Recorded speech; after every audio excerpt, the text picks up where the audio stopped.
Okay, let's be honest. When you get to a chapter like Genesis 36, most of us just skip it, right? It looks like a huge, dusty list of names. But what if I told you this isn't just a list? It's the action-packed origin story of a whole nation. A story about two brothers, about power, and about how the guy who didn't get the blessing built an incredible kingdom. We're going to make this family tree unforgettable. So here's how we're going to break it down. We'll start with Esau moving to a new land. Then, we'll see how his family becomes the first chiefs. After that, we'll meet the people who were already living there. And you'll want to stick around for Section 4, because it's a huge plot twist. We'll see how Edom got a king long before Israel ever did. Finally, we'll see how they organized into clans. Let's dive in. All right, our story kicks off with a massive decision that changes everything. It all centers on Esau, Jacob's brother, who's about to pack his bags and start a new chapter that will echo for centuries. So, verse 1, this is the key that unlocks the whole chapter. It says, "Now this is the genealogy of Esau, who is Edom." Super simple, but so important. Just think of it like a nickname that sticks. Esau is the man, but Edom becomes the name of his entire people, his nation. From this point on, whenever you hear Edom, just picture Esau. They're one and the same. Now in verses 2 and 3, the family begins. Esau takes 3 wives. First, there's Adah the Hittite. You can just imagine, she's tough, coming from a powerful people. Then there's Aholibamah the Hivite, a woman from the hill country. And finally, Basemoth. And she's a big deal. She's the daughter of Ishmael, which means she connects Esau's family right back to Abraham's line. These 3 women are the founding mothers of the Edomite nation. And you guessed it, in verses 4 and 5, the next generation arrives. Adah has a son, Eliphaz.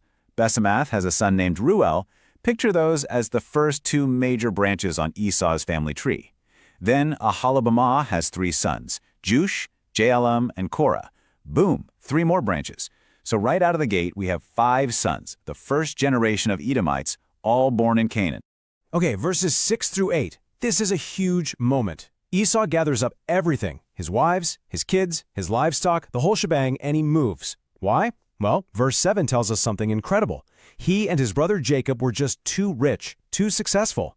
Their herds were so massive the land couldn't handle them both. It was literally a "this land ain't big enough for the both of us" situation. So in verse 8, Esau moves his entire operation to the hill country of Seir. This is it. This is the moment Edom as a nation is truly born. So, the family's in their new home, Mount Seir, but they aren't just putting their feet up. Nope, they're building a society. In this next part, we're going to see Esau's grandsons step up and become the very first leaders, the chiefs of Edom.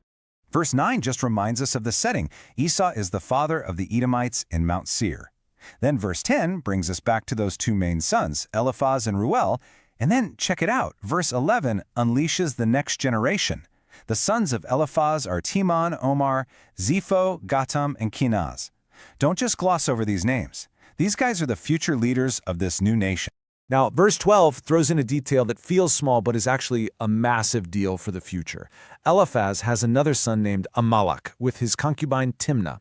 I want you to circle that name in your mind, Amalek, because the Amalekites will become one of Israel's most bitter enemies for centuries. And it all starts right here, in this one verse. This is their origin story. Okay, let's finish up with the grandsons. In verse 13, we get Reuel's 4 sons, Nahat, Zerah, Shammah, and Mizah. And verse 14 just reminds us again of Aholibamah's sons, just to make sure we have the full roster. So now the stage is set with a whole new generation, all ready to take their place as leaders. And here's where they get their big promotion.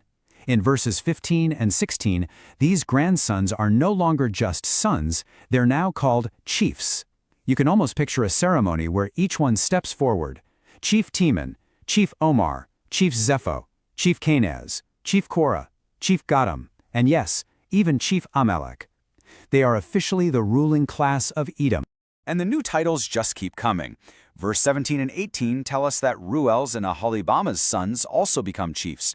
So by the time we hit verse 19, which sums it all up, the entire government of Edom is established. It's a clear hierarchy, a powerful network of clans led by these grandsons of Esau. But wait a minute, Esau's family didn't just walk into an empty land. There were people already living there, people with their own families and their own chiefs. So let's meet the original residents of Seir. In verses 20 and 21, we're introduced to the Horites. They were the people of the land, the descendants of a man named Seir. And guess what? Just like the Edomites, they had their own list of founding fathers and their own chiefs ruling the land. This wasn't a vacant lot. It was an established territory. So, from verse 22 to the beginning of 24, we get a peek into the Horite family tree, just like we got for Esau's. We see their children and grandchildren. This shows us they were a deep-rooted society. But then, tucked into the list, there's this amazing little detail about one of these guys. Out of nowhere, in the second half of verse 24, we get this little nugget of a story. It says this was the Anah who found the water in the wilderness. I mean, can you picture that? In that dry, rugged land, finding a reliable source of water would have been like finding gold. This one little phrase turns Anah from just a name on a list into a local hero. And for the next few verses, from 25 to 28, the chapter finishes laying out the entire Horite family structure.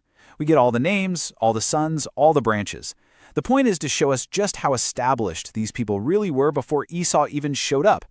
Then, verses 29 and 30 give us the final roster, the complete list of the Horite chiefs. Think of this as the original power structure of the land of Seir. These were the guys in charge. This was a well-organized, powerful society that Esau's family was moving in on. Okay, so we've got two groups of people, the Edomites and the Horites, each with their own chiefs. But what happens next is a total game changer. The Edomites take things to a whole new level, creating something that put them way ahead of their relatives, the Israelites. And here it is. Verse 31 is probably the most shocking verse in the whole chapter. It says that these are the kings who reigned in Edom before any king reigned over Israel. Just let that sink in. While Jacob's descendants were still a group of tribes, Esau's descendants had already built a full-fledged kingdom. They had a central government, a throne, a monarchy. They were a unified nation, way ahead of the curve. And then, from verse 32 all the way to 39, we get the list. 8 kings who ruled Edom one after another. This isn't just a list, it's a history of a stable, powerful monarchy. You can just imagine the crown being passed down through the generations. This shows us that Edom wasn't just some small tribe. It was a serious political power in the region. So we've watched Esau's family go from a few sons to a line of powerful kings. Now, in this last section, we see the final step, how they organize their nation for the long term, cementing their control over the land. The chapter closes out, from verse 40 to 43, with one final list of chiefs, but this time it's different. It says these are the chiefs of Edom according to their clans and their places. This is basically a map of the nation. Each chief is tied to a specific territory. It shows a highly organized, settled society where everyone knew who was in charge of what. This was a nation built to last. And that brings us to the end. We've seen Esau's descendants build a mighty kingdom, complete with chiefs and kings, long before Israel did. And it leaves us with this huge question: why? Why does the Bible spend an entire chapter laying out in incredible detail the success and power of the brother who didn't get the special blessing? What is the story of Edom's strength supposed to tell us about God's plans and about the long road ahead for Israel?